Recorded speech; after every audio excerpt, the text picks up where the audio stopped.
إن الحمد لله نحمده ونستعينه ونستغفره ونستهديه ونعوذ به من شرور أنفسنا ومن سيئات أعمالنا. من يهده الله تعالى فهو المهتد ومن يضلل فأولئك هم الخاسرون. وأشهد أن لا إله إلا الله وحده لا شريك له وأشهد أن محمدا عبده ونبيه ورسوله وصفيه من خلقه وخليله. أدى الأمانة وبلغ الرسالة ونصح للأمة وكشف الله تعالى به الغمة وجاهد في الله حق جهاده حتى أتاه اليقين. أما بعد فإن أصدق الكلام كلام الله تعالى وخير الهدي هدي محمد صلى الله عليه وسلم وشر الأمور محدثاتها وكل محدثة بدعة وكل بدعة ضلالة وكل ضلالة في النار. ثم أما بعد. عن عبد الله بن عمر رضي الله عنهما أن النبي صلى الله عليه وسلم كان يرفع يديه حذو منكبيه إذا افتتح الصلاة وإذا كبر للركوع وإذا رفع رأسه من الركوع رفعهما كذلك وقال سمع الله لمن حمده ربنا ولك الحمد وكان لا يفعل ذلك في السجود. U trećem hadisu, u kom poglavlju, ko će mi kazati? Molim? Jeste, sve o namazu. Pričamo o namazu, već ima godina dana. U kom poglavlju? Poglavlju svojstva poslanikovog sallallahu alejhi ve selleme namaza. To je najopširnije poglavlje, kome je autor spomenuo, zbog bitnosti, važnosti teme, veliki broj hadisa. Pa je ovo treći hadis Abdullaha ibn Omara radijallahu ta'ala anhuma, u kome kaže da je poslanik sallallahu alejhi ve selleme dizao svoje ruke u visini ramena kada bi počinjao sa namazom i kada bi donosio tekbir za ruku i kada bi digao svoju glavu sa rukua, isto bi ih tako digao. I rekao bi semi Allahu limen hamide, rabbena wa lekal hamd. Čuje Allah onoga komu zahvaljuje, gospodaru naš, tebi neka je hvala. A nije to činio kada bi išao na seždu. Razilaze se islamski učenjaci kada je u pitanju razlog propisivanja ili legitimnosti dizanja ruku, zbog čega se dižu ruke. Pa kažu neki učenjaci da su nevjernici Kurejša dolazili sa poslanikom sallallahu alejhi ve selleme i obavljali namaz. A držali su pod svojim pazuhom kipove. Znači kipa stavi pod pazuh i klanja. Pa je naređeno šta? Dizanje ruku, tako da kipovi poispadaju.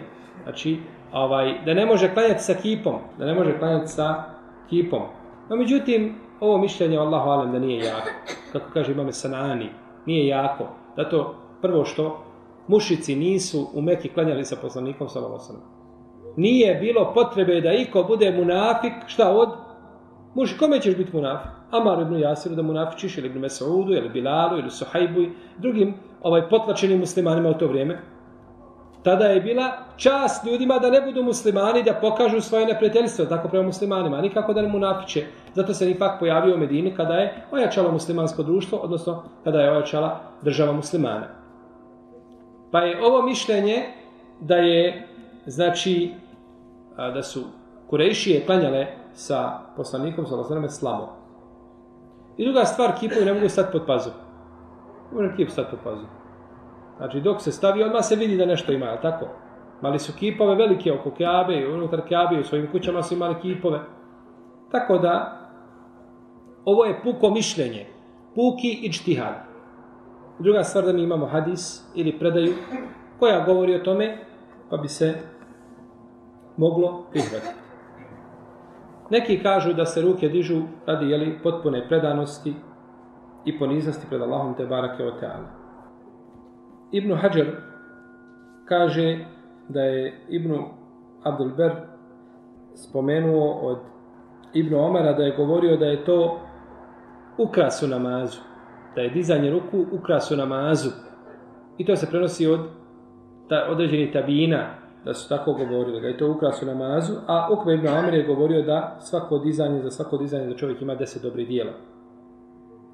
Kaže imam Ed-Derzemari da dizanjem ruku, da je to simbolika za dizanje hidžaba ili zastora između čovjeka i roba. Znači da, kao da diže hidžab dok je u namazu između stvoritelja i roba. Neki učenjaci kažu da je dizanje ruku u namazu gajru ma'kulil mana. Imamo nešto u šerijetu što je ma'kulul mana, što se može dokučiti razumom, njegova mudrost. A imamo nešto što se ne može dokučiti razumom. I o tome su učenjaci usul fikha opširno govorili. Pa recimo ne možemo razumom dokučiti zbog čega je uzvišeni Allah tebarake ve taala propisao da se tavafi oko Kjabe. Ili zašto je propisao da se akšam klanja 3 rekjata. Jel u redu? Ili zašto je propisao da se sabah klanja prije izlaska sunca. Ne možemo to dokučiti razumom. To je stvar koju je uzvišeni Allah propisao i tu je kod, znači, tih pravila znak, znači, odnosno simbol pokoravanja. Ne razmišljati zbog čega je, jer nikada čovjek ne može doći zbog logikom. Kada bi čovjek razmišljao, preče bi bilo ujutru na sabah da se klanja 4 rekjata, kao što se na jaci, a da se na jaci klanjaju 2, jer su ljudi na jaci umorni, teško im. I da nema ništa, ni vitra na večer, nego da odmah nakon 2 rekjata idu šta u postelju. Jer treba ujutru rano ustati. A da ujutro kada ustaneš, kada si odmoran, da tada klanjaš više ili slično tome. Znači, pa kada bi ljudi ijtihadili po tome pitanju, bilo bi različitih mišljenja. No, međutim, to je došlo gajru ma'kulil mana, ne može se ta stvar svojim razumom dokučiti i dužnost je, znači, ljudima da se pokore. A imamo nešto što možemo dokučiti razumom ili dio toga nam je dostupan da ga dokučimo razumom, mudrost određenog propisa. Naprimjer, zabrana alkohola. Zato što je alkohol majka zala, je li tako? Zabrana kamate, zabrana laži, to što stvara nered u društvu i slično tome, pa možemo dokučiti mudrost toga propisa ili dio mudrosti. A imamo neke stvari koje ne možemo dokučiti. Ovdje dizanje ruku u namazu, Wallahu ta'ala alem, da je bliže onome prvom propisu nego ovome drugom. Jel u redu? A to je da ne možemo šta? Dokučiti njegovu mudrost. Da ne možemo dokučiti tu mudrost. Jer to dizanje ruku ima, recimo, u propisanim namazima. Ali kod mnoge uleme nema, recimo na dženazi. A kod nekih nema ni na propisanim namazima. I zašto ima dizanje posle ruku, a nema između 2 sežde? Kod onih koji kažu da nema, to je džumhur uleme. I slično tome. Pa kažu, to je stvar u kojoj razum nema mjesta da razmišlja, znači, u njenoj mudrosti. Neki učenjaci kažu da je mudrost u tome da čovjek koji je gluh, da vidi da je počeo namaz. On ne čuje kada imam kaže šta? Allahu ekber. Ali čuje kada, odnosno vidi kada se dignu ruke. Kao recimo zadnje sjedenje. Zbog čega je propisano na zadnjem sjedenju 4 raketi namaza da imam sjedi teoruk, da se osloni na lijevu stranu ili na lijevi kuk. Kažu da čovjek koji uđe, koji ne zna koji je rekiat ništa, da zna da je šta? Da je zadnji rekiat. Primjer radi. Ili da zna da je prvo sjedenje, znači na 4 rekatam ili 3 rekatnim namazima. I slično tome. Pa kažu, zna onda čovjek koji je gluh, kada će da su ljudi ušli namaz, pa može odmah pristupiti, znači, namazu. Neki učenjaci kažu da je dizanje ruku u namazu vid izražavanja pokornosti potpune. Kako kada te neprijatelj zarobi, kaže ruke uvis. Jel tako? To je prva stvar. Diži ruke. I dizanjem ruku si se potpuno šta? Predao. Pokažeš, kaže, ja sam nepomoćan. Gotovo je. Znači, potpuno se predajem. Kažu, tako je pred Allahom te barake, da čovjek digne svoje ruke i potpuna, znači, predanost šta? Stvoritelju te barake, o teala i povođenje za njegovim propisima. Neki kažu da je to u stvari kada kažeš Allahu ekber, kao da si uzeo dunjaluk cijeli pa ga bacio iza svojih leđa i okrenuo svoje lice stvoritelju te barake. Pa bacam dunjaluk iza leđa Allahu ekber, a okrećem svoje lice šta? Stvoritelju te barake o teala. I to podržavaju riječi šta? Allahu ekber. Allah je najveći. Allah je najveći, prema tome ovo sve što vidimo u dunjaluka ne vredi ništa. Allahu ekber. I onda stajem onda stajem u namaz. U svakom slučaju, pa bi se u ovome slučaju poklopilo šta? Riječi i djelo. Je tako? Riječima kažeš Allahu ekber i onda ono sve što me odvodi od toga Allahu ekber, a šta čovjek odvodi od Allahu ekber? Dunjaluk. Nećete ahiret odvesti od Allaha te barek tala. Nego te odvode žene, djeca, je tako, imetak i slično to. Dizanje ruku pri početnom tekbiru je legitimno kod sve uleme. Nema razilaženja među islamskim učenjacima o dizanju ruku pri početnom tekbiru. Svi se slažu. I skupina islamskih učenjaka navodi konsensus po ovome pitanju. A razilaze se kada je u pitanju dizanje ruku mimo toga. Razilaze znači kada je u pitanju dizanje ruku mimo početnog tekbira. Pa kaže imam Šafija i Ahmed i džumhur ashaba i onih koji su došli nakon njih da je propisano dizanje ruku mimo početnog tekbira. Odnosno da je to legitimno u šerijatu. I kažu ruke se dižu kada čovjek odlazi na ruku i kada se vraća sa rukua. I to je rivajet od imama Malika. I hadis jasno ukazuje na tu činjenicu. Je tako? Kaže Ibn Omer, dizao je poslanik sa ruke kada bi odlazio šta? Na ruku. I kada bi se vraćao. I hadis je kod Buharije i kod Muslima. No međutim, postoji spor među učenjacima kod četvrtog mjesta. A to je kada se diže na treći rekat. Pa je ispravno da se ruke ne dižu kada se čovjek diže na treći rekat. Znači kada se prvog sjedenja ustaje na treći rekat, ispravno je da se ruke tada ne dižu kod učenjaka šafijske pravne škole. Oni kažu, iako smatraju da se ruke šta? Dižu, ali kažu tada se ruke ne dižu. Tada se kažu ruke ne dižu. Iako je ispravno mišljenje da se ruke i tada dižu. Da se ruke i tada dižu, jer je došlo u hadisu Ibn Omara i Ebu Humejda i Sa'idija, da se u tom momentu znači da se dizale znači ruke, da je poslanik sam tako postupao. U hadisu kod Buharije, kod Ebu Davuda, Tirmizije i drugi. Pa je ispravno znači da se ruke dižu na 4 mjesta. Početni tekbir, odlazak na ruku, vraćanje sa rukua i kada se diže čovjek, odnosno kada ustaje sa prvog sjedenja na treći, kada ustaje na treći rekat. Neki učenjaci kažu da se dižu ruke i kada se pođe na seđdu. Znači, njegov se ruka kaže Semi Allahu limen hamide. I ruke se dižu nakon što se čovjek ispravi. Ispravi se i kaže Semi Allahu limen hamide. Rabbana wa lakal hamd. Hamdan kathiran tayyiban mubarakan fihi. I nakon toga kaže opet Allahu ekber. I ide šta na? I diže ruke. To je mišljenje jednog dijela učenjaka i o tome ima hadis kod Nesaije koga je veliki broj islamskih učenjaka ocjenio vjerodostojnim. Imam Ibnul Mulakin i Šejh Albani i drugi kažu da je hadis vjerodostojan. A neki kažu da je hadis izniman. Iako je vjerodostojan, onda to nije poslanik sa osvijem radio uvijek. To je radio znači ponekad. Jer većina hadisa nisu šta prenijeli da je tako činio Rasulullah sallallahu alaihi wa sallam. A Imam Neovi spominje i drugo mišljenje, znači kod šafijskoj pravnoj školi da pri svakom znači spustanju ili dizanju da se dižu ruke. Kaže Ibnul Qattan, došlo je u vjerodostojnoj predaji da je poslanik sa osvijem dizao ruke između dvije sežde. I kada bi se dizao sa sežde i kada bi ustajao.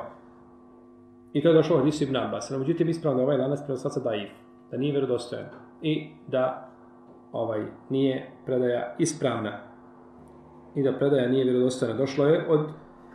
Došlo je u hadisu kod Ibn Abi Šejbe da je poslanik sa osvijem dizao ruke između dvije sežde.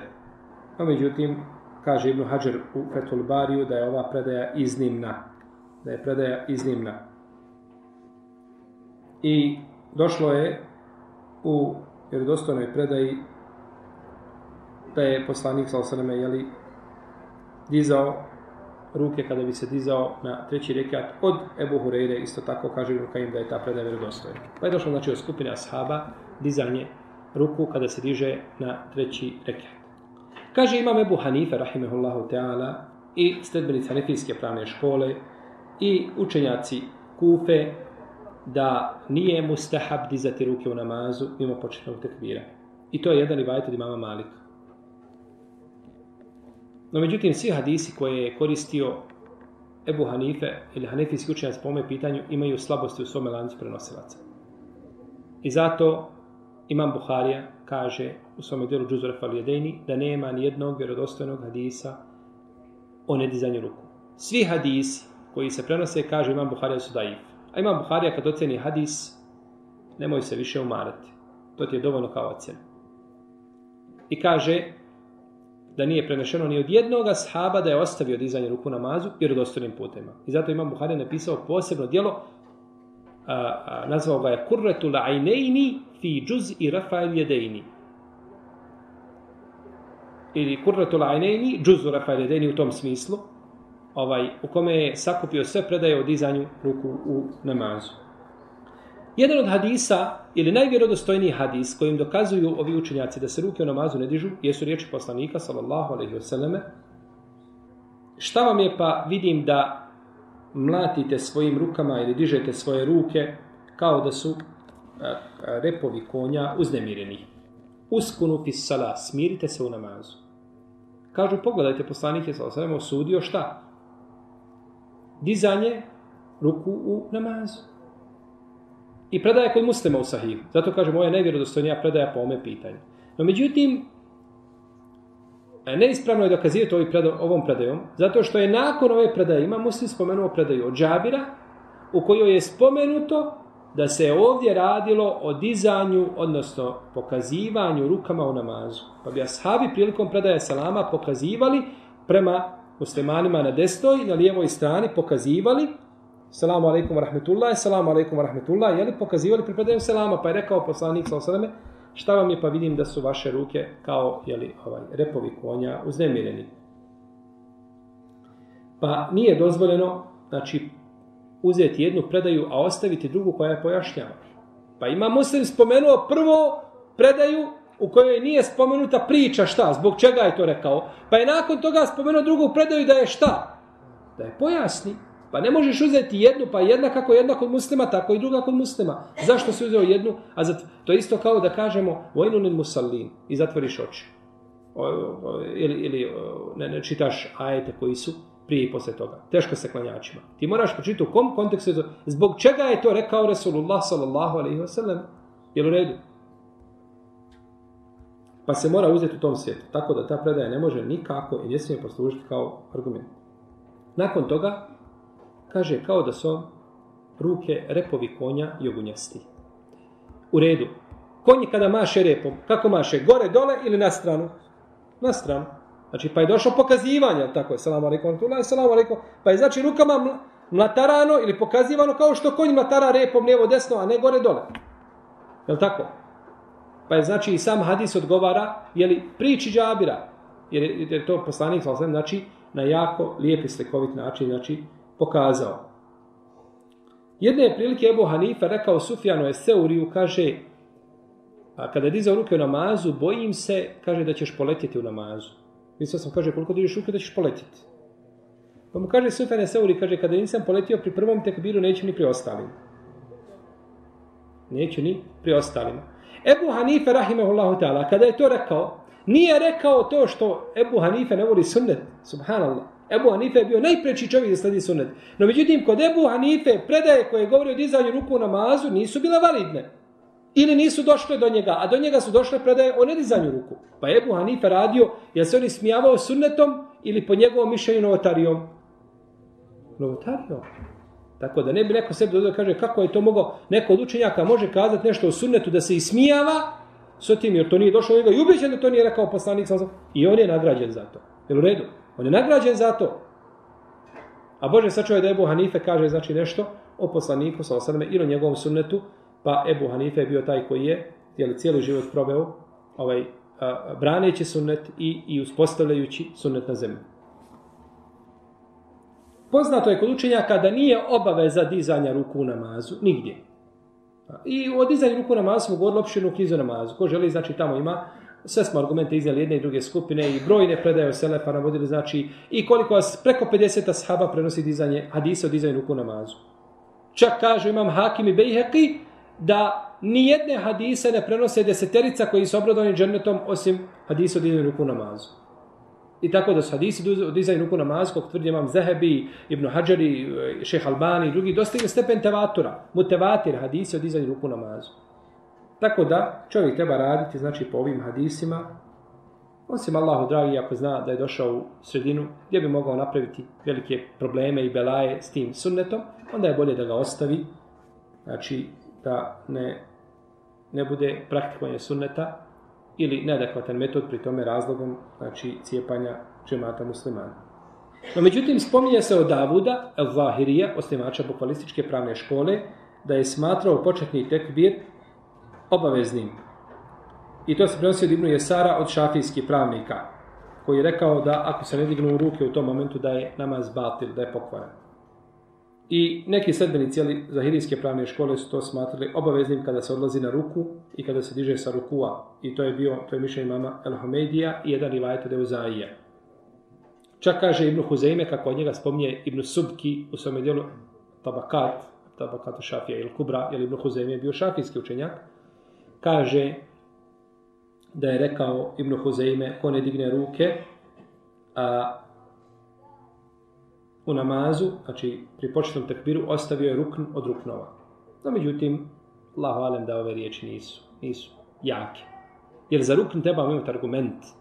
Protivno, u svaku stvar na takav poslanik sam nije naredio dizanje ruku u namazu. To je njegov postupak kojim pravom da možemo obavezati na dizanje ruku u namazu.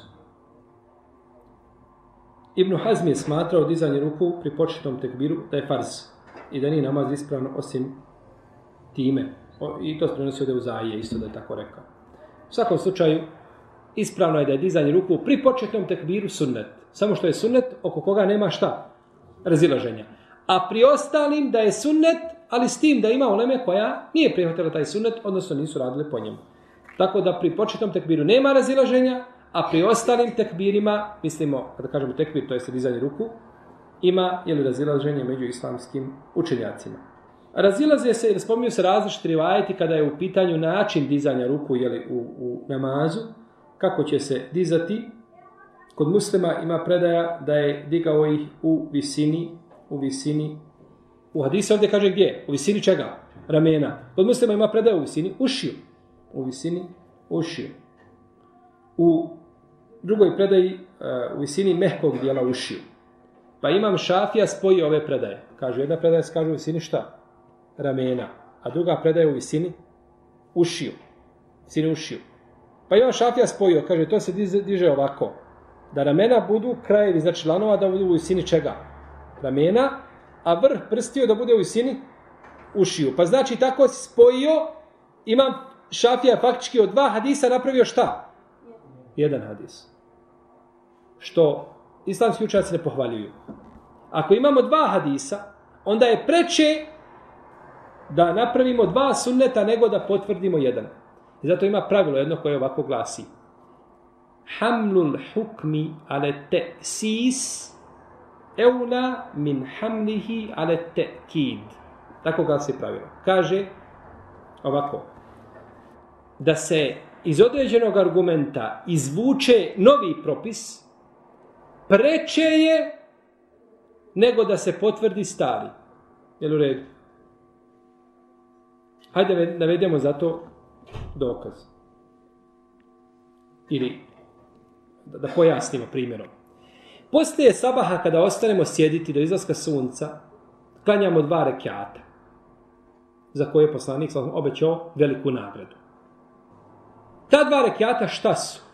Salatu šuruk, za izlazak sunca, namaz za izlazak poslije izlaska sunca, ili je to duha namaz? U hadisu je spomenuto šta? 2 rekjata. Je li preče sada da kažemo to su nova 2 rekjata i nova vrsta sunneta, ili da potvrdimo da je to duha? Šta je preče? Shodno pravilo koje smo spomenuli. Da su to 2 rekjata nova. Jer smo rekli da je doći sa novim propisom preče nego potvrditi šta stari. Mi duha namaz imamo u drugim hadisima brojnim. I ovim bi potvrdili da je to samo šta? Duha. A kada kažemo ne, to je novi namaz, tada smo lepezu sunneta učinili većom ili manjom? Većom. Pa smo došli sa novim, znači sunnetom. Pa što više sunneta i tebi je izbor veći da klanjaš, je li tako? Veća ti je mogućnost približavanja šta? Stvoritelju te barake o teala. Pa je preče da napravimo od tog šta? sunneta da napravimo nova 2 rekata, odnosno da smatramo su nova 2 rekata, budući da i šerijat nije ograničio, šta su i nije precizirao šta su, pa je onda smatranje novim ibadetom preče. Jel u redu? Tako je, znači, ovdje kada je rekao, kaže, diže se ovako i ovako, i pokušaj, kaže, diže u visini ramena. U visini ramena. Znači da bude sredina dlanova u visini čega? U visini ramena. To je razumijevanje. A drugo u visini ušiju. I to se razlikuje. To je 2 različita organa, dijela tijela. Tako da je preče, znači da se kaže ne, sunnet je i ovo i ovo. Jedno i drugo sunnet koji je prenešen od poslanika, sallallahu alejhi ve sellem, kaže, Ibn Mulekin kaže, pa su neki učenjaci to prihvatili lijepo šafije. Jeste, to je lijep način pomirenja, ali bi bilo pomirenje ovo prihvatljivo da ima među hadisima šta? Kontradiktornost, pa da se trebaju pomiriti. No, međutim, zbog čega da od 2 sunneta pravimo jedan sunnet, to nije baš potpuno precizno i ispravno. Ebu Hanife kaže da se dižu ruke u visini čega? Ušiju. Kod hanefijski, znači učenjaka se diže u visini ušiju. Imam Tahavija je došao sa jednim čudnim ovdje pojašnjenjem, pa kaže ruke se dižu u visini ušiju ljeti. Ljeti. Kada je vruće, onda u visini ušiju.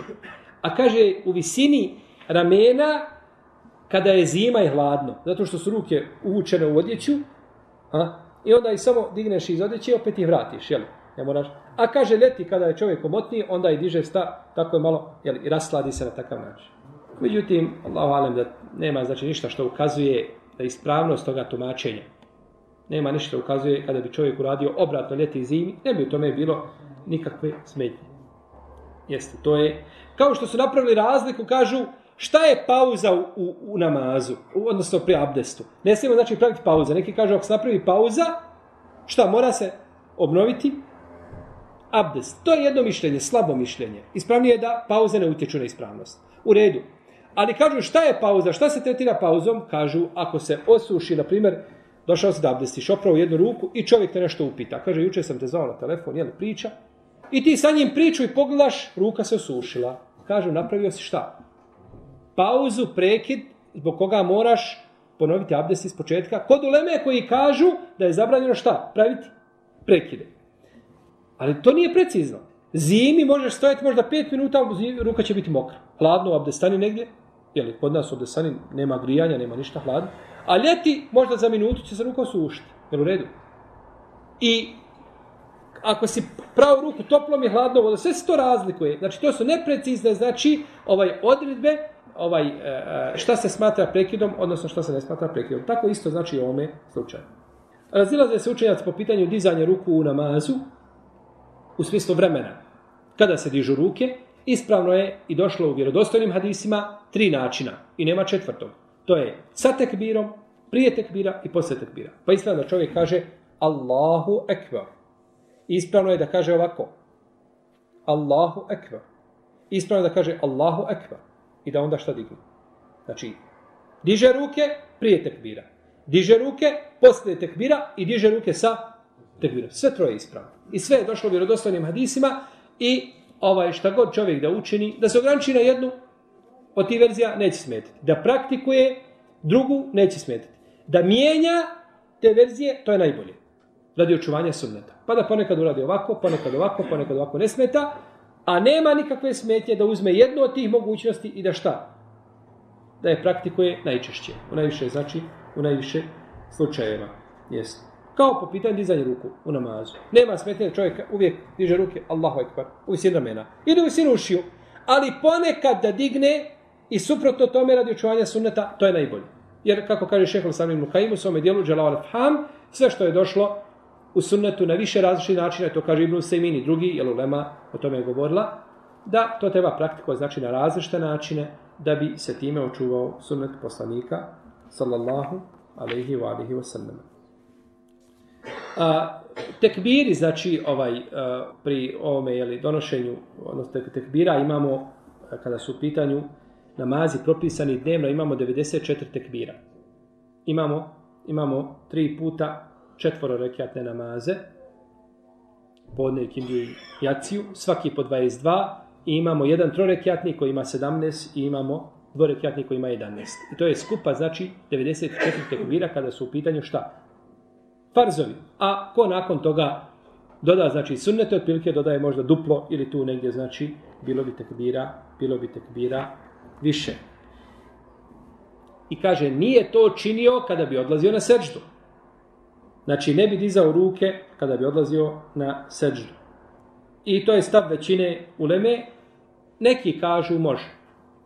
Shodno hadisu, Nesaije, da je poslanik sam dizao kod onih koji prihvataju taj hadis.